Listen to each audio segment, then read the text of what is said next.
Bu Afg'oniston. O'nlab yillar davomida yomonlab va qoralanib kelinayotgan yurt. Mening buyrug'im bilan Qo'shma Shtatlar harbiy kuchlari Afg'onistonda zarbalarni boshladi. Qariyb yarim asrlik urushlar vayron qilgan, zamonaviy davrning eng uzluksiz media kompaniyalari nishoniga duchor bo'lgan mamlakat. Yer yuzidagi eng xavfli joylardan biri deb tamg'alangan. Bu odamlar uchun u jahannamda kelajak yo'q. Shunga qaramay, men shu yerdaman. Men bu yerga asl haqiqatni bilish uchun keldim. Keling, dunyodagi eng ko'p noto'g'ri tushunilgan va noto'g'ri tasvirlangan xalqlardan birining haqiqiy hayotini kashf etamiz. Ularning e'tiqodi, matonati va ularni oldinga yetaklab kelayotgan ruhini anglaymiz. Afg'oniston yangi bir bosqich ostonasida turgan bir paytda men ichkariga sayohat qilib, haqiqatni o'zim uchun topmoqchiman. Bu ish Afg'onistonning yuragiga qilinadigan 3 qismli sayohatimiz bo'ladi.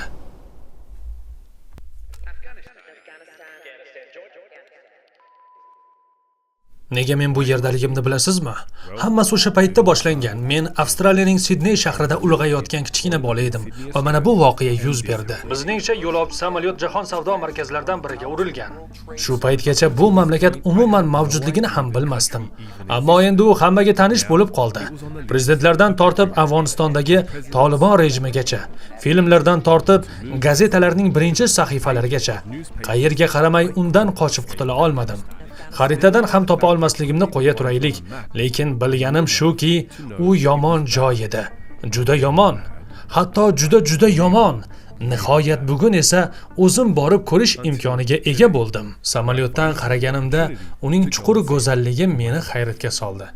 Geografik jihatdan Afg'oniston tog'li, notekis relyef ustun bo'lgan mamlakat bo'lib, Markaziy va Janubiy Osiyo orasida joylashgan. Bugun sayohatimiz shu yerda, poytaxt Qobulda boshlanadi. Aytgancha, men aslida bu yerda bo'lmasligim kerak.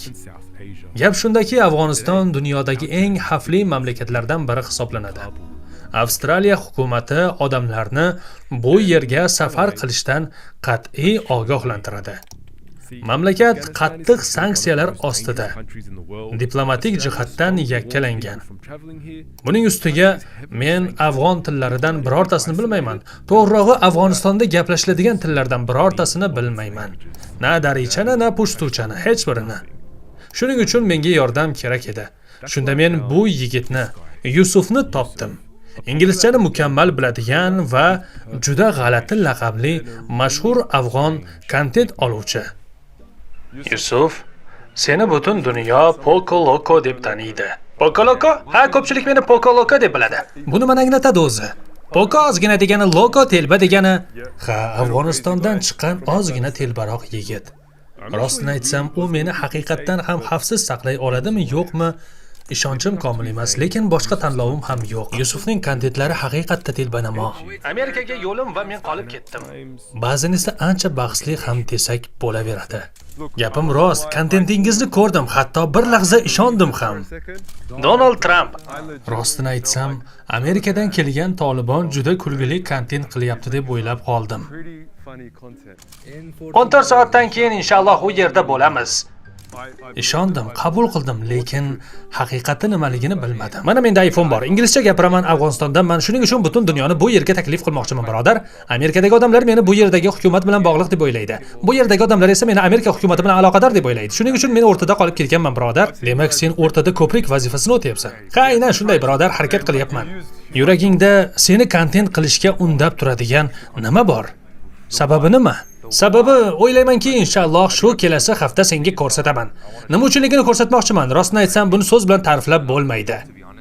Demak, sen menga Afg'onistonning haqiqatini ko'rsatmoqchisan. Qo'limdan kelgancha harakat qilaman, birodar. Xo'sh, nimadan boshlaymiz?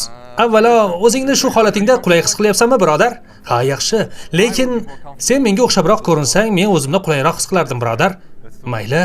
Agar rozi bo'lsang, qana boshladik. Va shunday qilib mahalliy odamdek kiyinish uchun yo'l oldim. Agar xohlasang, biroz yorqinroq narsa olib, baribir kameraga tushasan. Yorqinroq bo'lsinmi? Bu yigitlar kiyim masalasida jiddiy edi. O'lchamlar, matolar, ranglar, har bir detal muhim. Rostini aytsam, jarayondan zavqlanayotgan edim. Ular vasket deb ataydigan jilet juda zo'r edi. Lekin albatta bosh kiyimsiz hech qaysi afg'oncha libos to'liq bo'lmaydi. Bu qalpoqlar yarqiroq, dadil, bezakli va biroz dabdabali. Bu umuman meni odatiy uslubim emas. Odatda bunday kiyim kiymayman, lekin Afg'onistonda ko'p o'tmay o'zimga mos keladigan bittasini topdim. Zo'r-ku bo'lishi mumkin emas. To'xta, unda yurakchalar bormi? Senga chiroyli o'tirdi. Ha, juda loyiq turdi. Boshim xuddi mehrobga o'xshaydi. Ha, aytgancha, o'rtasidagi o'sha chiroyli kesma do'kon egasining aytishicha, musulmonlarning namoz safini eslatish uchun qilingan ekan. Va men shu yerda ekanman, undan muhimroq savollarni ham so'rashim kerak edi. Ko'p odamlar Afg'oniston xalqi haqida juda yomon fikrda. Bunga qanday izoh berasiz? Men ularga shunday derdim. Mana bu choyning ichida shakar bor. U esa bunga ishonmaydi. Shunda men aytaman, shakar bor yo'qligini bilish uchun ichib ko'r. Ta'mini sez. Xuddi shuningdek biz ham barcha odamlarni Afg'onistonga kelishga chaqiramiz, toki afg'on xalqining haqiqiy hayotini o'z ko'zlari bilan ko'rishsin, xolisona baho berishsin. Demak, siz hammani Afg'onistonga kelishga chaqiryapsizmi? Sharqni ham, g'arbni ham. Hatto amerikalik yoki avstraliyalik bo'lsa ham hammalarni chaqiramiz. Biz mukofot ham, rahmat ham kutmaymiz. Siz faqat Afg'onistonga keling, o'zingiz ko'zingiz bilan ko'ring, choydan bahramand bo'ling. Bu juda chiroyli qiyos edi va aynan shu sabab men bu yerga kelgandim. Ammo bitta muammo bor edi. Shu paytgacha biz hech qanday ruxsatsiz jimjit suratga olayotgan edik va bu yerda aniq sabablarga ko'ra bunday qilish tavsiya etilmaydi.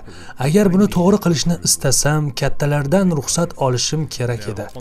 Tashqi tomondan qaraganda bu juda murakkab tuyulardi. Ko'p byurokratiya, hujjatlar va hokimiyatdagi odamlar bilan uchrashuvlar, masalan Afg'onistondagi eng yirik telekanallardan birini boshqaradigan mana shu kishi bilan. Ammo oxir-oqibat ruxsat olingach men ancha hayron qoldim. Suratga olish ruxsatini qo'lga kiritish jarayonida anglagan eng go'zal narsalarimdan biri shuki, ichkaridagi odamlar biz bu yerga ushbu hikoyani tasvirga olish, hujjatli film yaratish va nihoyat Afg'oniston xalqini ijobiy tomondan ko'rsatish uchun kelganimizni bilishganda juda xursand bo'lib ketishdi. Siz bilan uchrashayotganimizdan juda xursandmiz va sizga aytadiganimiz, Afg'onistonga xush kelibsiz. Va shu bilan hammasi tugamadi. Biz ichkarida muhur chiqishini kutib o'tirganimizda ehtimol eng chiroyli uchrashuvlardan biri yuz berdi. Keksa bir askar biz uchun butun bir piknik dasturxondek qilib anorlar qo'yibdi. Hayotimda yegan eng shirin anorlarim bo'ldi bu. U esa o'tmishda boshidan kechirgan go'zal voqealarni aytib bizni mehmon qildi. Rostdan ham juda samimiy, yurakka yaqin voqealar ekan va eng mazali anorlar ham shu bo'lsa kerak. Bu iliq kutib olish edi, ammo u katta ishonchni ham o'z ichiga olardi.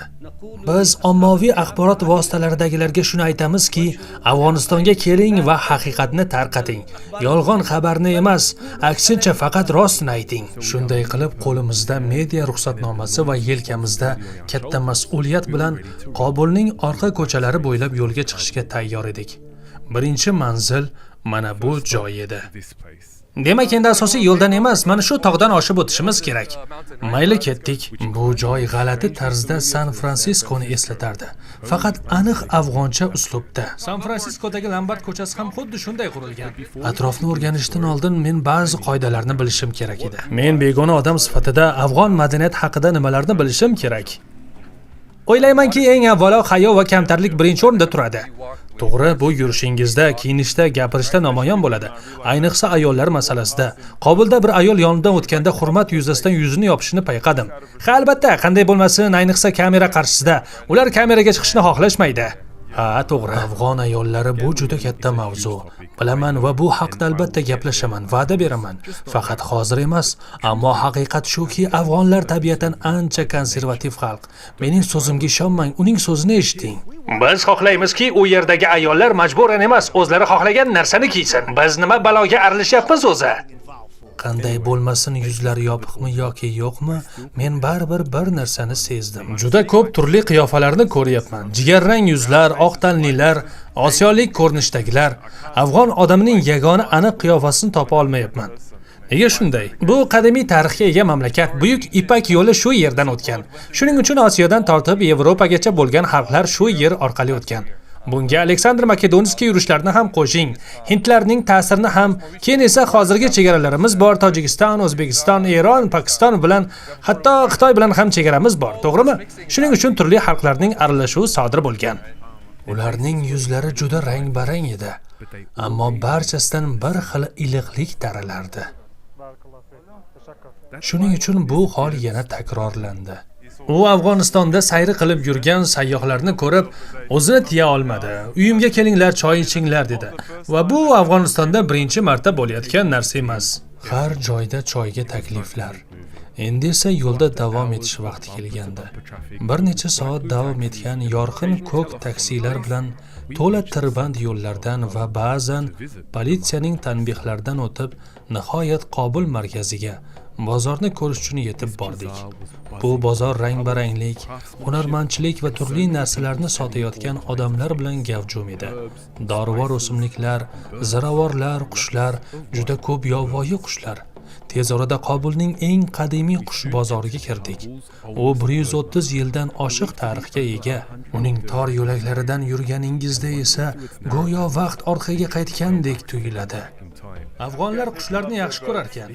Bu yerda kanareykalar, to'tiqushchalar, kaptarlar, to'tilar bor edi. Meni ismim G'aybulla, men shu joyda do'kondorman. Demak, siz qushlar sotasiz. Ha, burgutlar ham. Burgutlar? Ichkarida burgutlar bormi? Ha, yuring. U bizni orqa tomondagi yashirin do'konga olib ketyapti. Qana ko'raylikchi. Bu Afg'onistonning eng mashhur va eng zo'r burguti, oltin burgut. Bu oltin burgut hisoblanadi. Oltin burgutning alohida bir hurmati bor. Kechirasiz, Amerika, endi shaharda yangi qushlar paydo bo'ldi. Bu aql bovar qilmas edi, ammo egzotik burgutlar, boyqushlar va hatto juda xavfli ilonlardan tashqari bu yerda avlodlar davomida ishlangan do'konlar olib yuradigan yanada chuqurroq ma'no ham bor edi. Men bu bozorda ishchilardan biriman.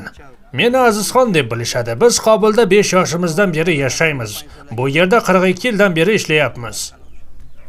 Demak, siz bu bozorda urushlar va vayronagarchiliklar vaqtida ham ishlashda davom etgansiz. Doimo shu yerda bo'lgansiz. Yillab davom etgan urushlar mobaynida ajoyib matonat ko'rsatdilar, ammo bugun ular nihoyatda umidvorlar. So'nggi yillarda tinchlik ko'proq bo'layotgani sezilyaptimi? Ha? Aytadiganimiz shuki, butun Afg'onistonda tinchlik bo'lsin. Tinchlik va birodarlik, boshqa hech narsa emas, tinchlik va osoyishtalik. Shu. U faqat tinchlikni xohlashini aytayapti, boshqa narsa emas, tinchlik. Faqat qush bozorining o'zi 5 ta urushni boshdan kechirgan, to'g'rimi? Bozorning o'zi shuncha, asosiy bozorni aytmasa ham bo'ladi. Bu qadimiy bozor Afg'onistonning o'tmishiga kuchli guvoh bo'lib turibdi. Ammo bugun u mamlakat kelajagi uchun ham umid bag'ishlaydi. Bugun haftaning juma kuni. Yusuf bilan men juma namoziga yo'l olyapmiz.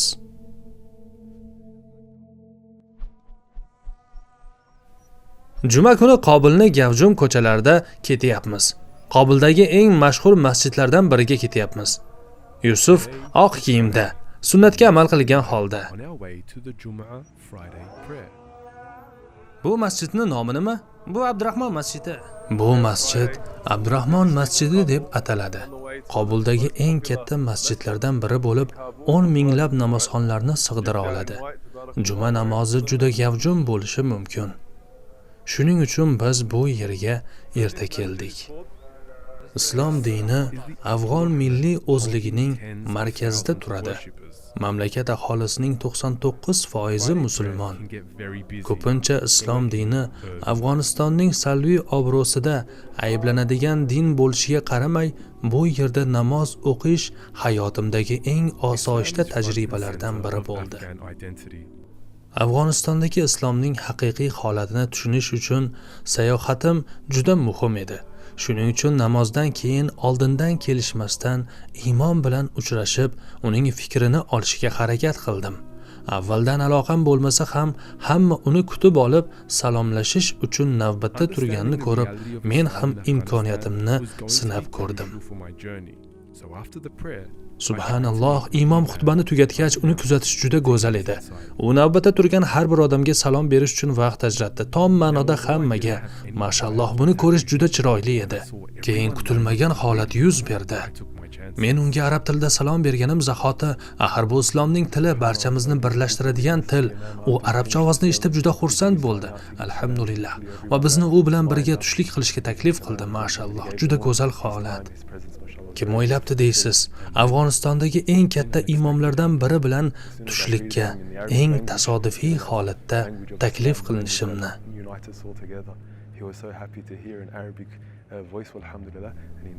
Rostdan ham imom bizni ilgari hech qachon ko'rmagan, ammo shunchaki Avstraliyadan kelgan begona ekanimiz sabab u bizni oldinga, o'zining yoniga o'tkazdi. Subhanalloh, bu bizga ko'rsatgan juda katta hurmat edi. Subhanalloh. U bizning kimligimizni ham bilmaydi. Keyin bilsam bu taomni imomning o'zi tayyorlagan ekan. Bolaligimizda bizni bulardan qo'rqish kerak deb o'rgatishgan o'sha odamlar aynan shu yuzlar ekaniga ishonish qiyin. Ammo mana tasodifiy bir juma kuni Qobulda ular bilan choy ichib o'tiribman. Men undan nega bunchalik mehmondo'st ekanini so'rashim kerak edi. Biz bilan sizning o'rtangizda eng asosiy narsa islom birodarligi. Birinchi bog'liqlik islom bog'liqligi. Musulmon boshqa musulmonning birodaridir. Biz bilan sizning o'rtangizda islom rishtasi bor. Ikkinchi narsa esa Allohga qasam biz arablarni qalbimizdan sevamiz. Allohga qasam ularni ko'rganimizdan xursand bo'lamiz. Bu faqat mening qalbimdagi tuyg'u emas, balki butun Afg'oniston xalqining qalbida bor. Ular barcha musulmonlarni umuman sevadi. Arablarni esa ayniqsa, chunki payg'ambar sollallohu alayhi va sallam arab bo'lgan. Qur'on arab tilida nozil qilingan va islom ham shu til bilan bog'liq. Arab tili shubhasiz musulmon dunyosida aloqa o'rnatishning muhim kaliti edi. Ammo men propaganda ta'sirida shakllangan dunyoda u qanday qilib odamlar bilan muloqot qilishini bilmoqchi edim. Alloh taolo bizga da'vatimizda tajovuzkorlik bilan emas, hikmat bilan ish tutishimizni buyurdi. U o'z payg'ambar sollallohu alayhi va sallamga shunday degan: agar sen qo'pol yoki qattiqqo'l bo'lganingda, albatta ular atrofingdan tarqab ketgan bo'lardi. Shuning uchun da'vatchi va olim odamlarni muloyimlik va chiroyli so'z bilan chaqirishi shart. U Alloh taolo nozil qilgan dinni, payg'ambar sollallohu alayhi va sallam bizga o'rgatgan dinni yetkazishi uni bo'ynidagi vazifasi bo'ladi. Uning javoblari mamlakat haqida keng tarqalgan salbiy stereotiplardan juda uzoq edi.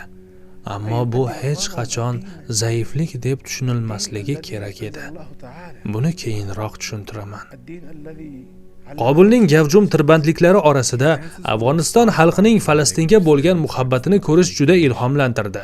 Bu ham bir xalq, yaqin orada inshaalloh tugaydigan okkupatsiyani boshdan kechirayotgan xalq.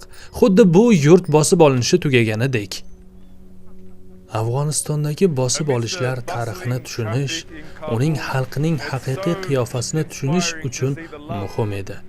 Aslida Afg'onistonga nisbatan tarqalgan qo'rquvlarning katta qismi aynan shu bosib olishni oqlash bilan bog'liq bo'lgan. Shuning uchun bu haqda gaplashishimiz kerak va aynan shu yerda masala biroz bahsli bo'lib qoladi. Shuning uchun sabr qiling. Men Tolibon vakillari bilan gaplashishim kerak edi. Jumladan tashqi ishlar vazirining rasmiy matbuot kotibi bilan ham. Shubha yo'qki, Afg'oniston nafaqat jismoniy bosib olish, balki mafkuraviy urushning ham qurboni bo'lgan. Bu haqidagi rivoyatlar va qarashlar bugungacha davom etmoqda. Shuning uchun ham so'nggi qariyb 50 yil, yarim asr davomida Afg'onistonning shunday nishonga olingani ajablanarli holat emas. Qariyb 50 yil davomida Afg'oniston hududini egallashga uringan kuchlar bostirib kirdi, ammo muvaffaqiyat qozona olmadi. Shu sababli u shunday nom bilan tanilgan. Ular Afg'onistonni imperiyalar qabristoni deb atashadi. Avval britaniyaliklar 3 marta kelgan, keyin esa sovetlar kelgan. Hozir biz ularning tanklaridan birini ustida turibmiz. So'ng amerikaliklar kelgan. Ammo bugun Afg'oniston erkin davlat va butun dunyo imperiyalari uchun imperiyalar qabristoni sifatida mashhur. Mana yana bir Qizil armiya, Sovet ittifoqi tankining qabri. U hozir xonqizga o'xshatib bezatilgan. Uni bu yerda hatto bolalar o'ynaydigan maydonchaga aylantirishgan. Ha, chet elliklar buni qabriston deyishadi, lekin mahalliylar buni o'yin maydonchasi deyishadi. Ana ko'ryapsizmi? Bu afg'on xalqining ichki kuchini ifodalovchi hayratlanarli ramz edi. Biz otalarimiz va bobolarimizdan bitta narsani o'rgandik. O'z yeringni himoya qilishdan hech qachon voz kechma. Albatta biz xalqaro qonunlarni hurmat qilamiz, ammo kim yurtimizga bostirib kirib, bizga qarshi urush olib borsa, biz ularni kurashsiz qo'yib yubormaymiz. Qarshi kurashamiz, toki fitna va buzg'unchilik bo'lmasin. Bu bizning sirimiz. Ular kelishdi, ko'rishdi va mag'lub bo'lishdi. Barcha bosqinlar oxir-oqibat maqsadiga erisha olmadi, ammo ular ortida vayronagarchilik izlarini qoldirmasdan ketmadi.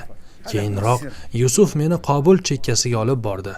Bu izlarni o'z ko'zim bilan ko'rishim uchun. G'arbda yo'ldagi tezlikni pasaytiruvchi sun'iy to'siqlar bo'ladi-ku. To'g'rimi? Bu yerda esa minalar, urushdan qolib ketgan portlovchi moddalar bo'lishi mumkin, chunki bu yo'llardan o'tadigan mashinalar ko'pincha tanklar bo'lgan. Ular katta karvonlarda yurishgan. Shuning uchun qo'yilgan bombalar aynan shu texnikalarni portlatish, hatto havoga uchirish uchun mo'ljallangan edi. Portlashdan qolgan izlar ham ko'rinib turibdi. Hozirgina Shahidlar qishlog'i degan joydan o'tdik. To'g'ri, u joy shunday ataladi, Shahidlar qishlog'i. Demak, bu bayroqlar shahidlar uchun qo'yilgan, to'g'rimi? Ko'rinib turibdi. Bayroqlar eskirib, yirtilib ketgan. Ko'p yillardan beri shu yerda. Balki ularning aniq qabrlari bo'lmagandir. Shuning uchun ularni eslash uchun shu bayroqlarni qo'yishgan. Bu joy aniq qattiq janglar bo'lgan hududlardan biri bo'lgan. U yerlarda uylar bor ekan. Demak, qishloq aholisi juda og'ir, fojiali davrlarni boshdan kechirgan bo'lsa kerak. Afg'onistondagi Amerika bosqini ko'p jihatdan vayronkor bo'ldi. Eng oddiy misol, agar Helmand viloyatidagi Sangin tumaniga borsangiz, butun tuman markazi yer bilan yakson qilinganini ko'rasiz. Ular butun hududni, fuqarolik infratuzilmasini, bozorni hammasini buzib tashlashdi va afg'onlarga chang va xarobadan boshqa hech narsa qoldirmadik deb maqtanishdi. Mana shu Amerika bosqinining asl mohiyati edi. Ularning asl basharasi. Amerika mana shu muvaffaqiyatsizligi uchun 2 trilliondan ortiq mablag' sarflagan. Qanday qilib afg'onlar buni u yerga chiqarib qo'yishgan o'zi? Bu dunyoning buyuk mo'jizalaridan biri, birodar. Axir hammamiz mashinalarni yaxshi ko'ramiz, to'g'rimi?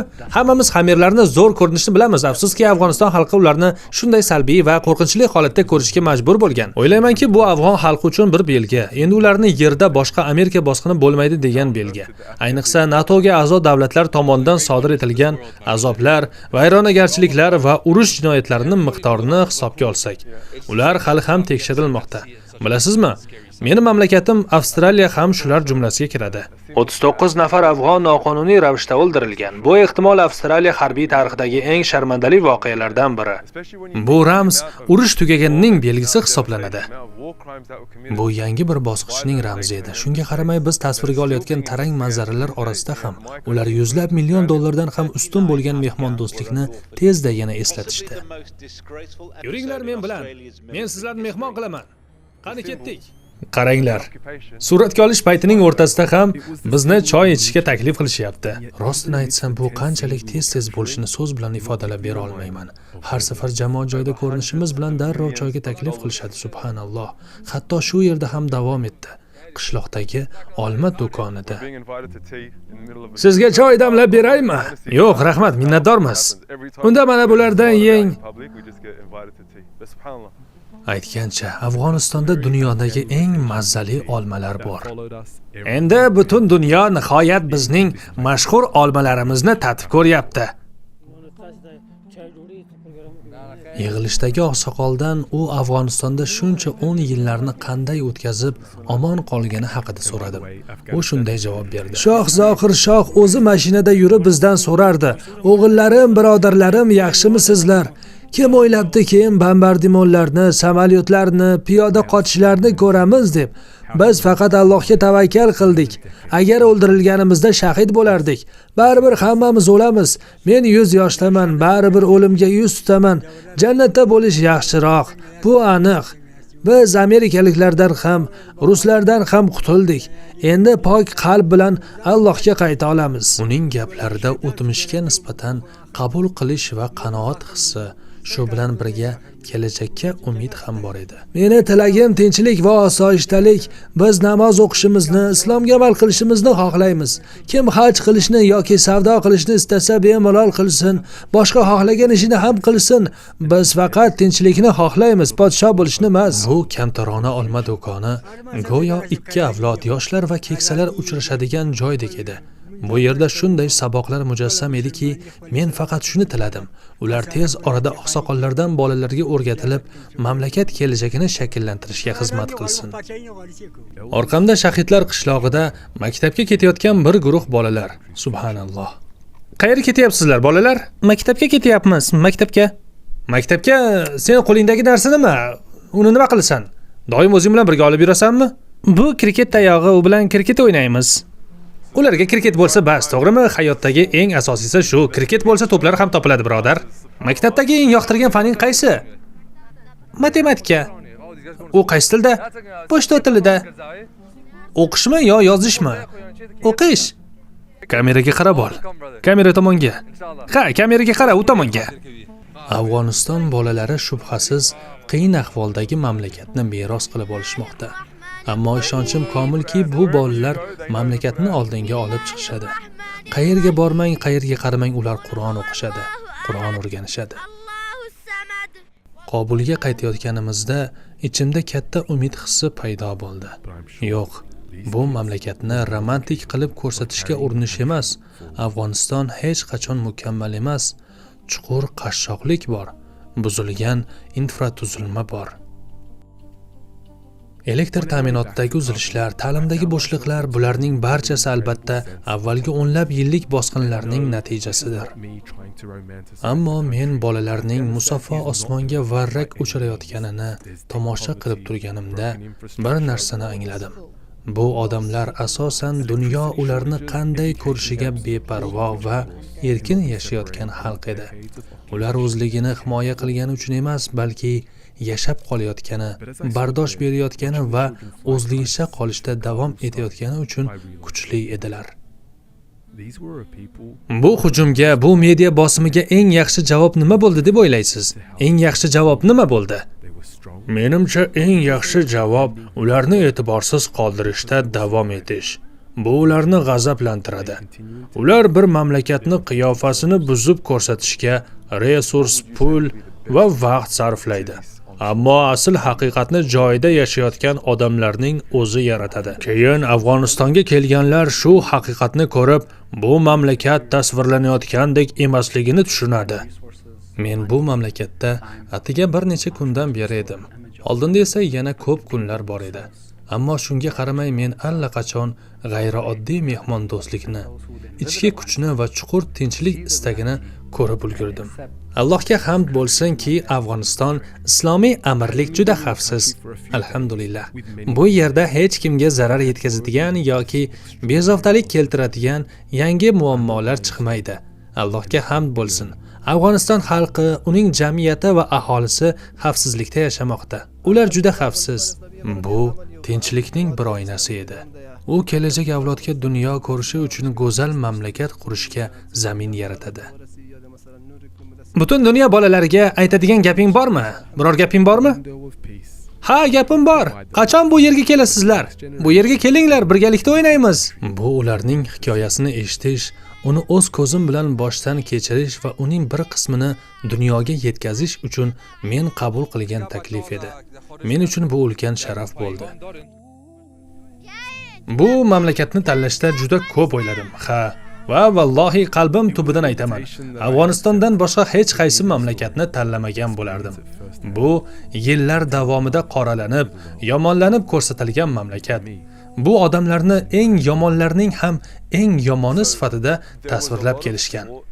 Shuning uchun bu yerga kelib, ularni aslida qanday ekanini, o'z ko'rinishida haqiqiy nurda ko'rish imkoniga ega bo'lish, rostdan aytsam, bu ijobiy nur, bu go'zal nur, bu iliqlik, mehmondo'stlik va ochiqko'ngillik nuri. Bu sayohatimda hali oldinda yana ko'p kunlar bor va oldinda nimalar meni kutayotganini bilmayman. Ammo ishonchim komilki, agar bu hozirgacha ko'rganlarimga o'xshasa, u faqat yanada go'zalroq va yanada iliqroq bo'ladi. Inshaalloh.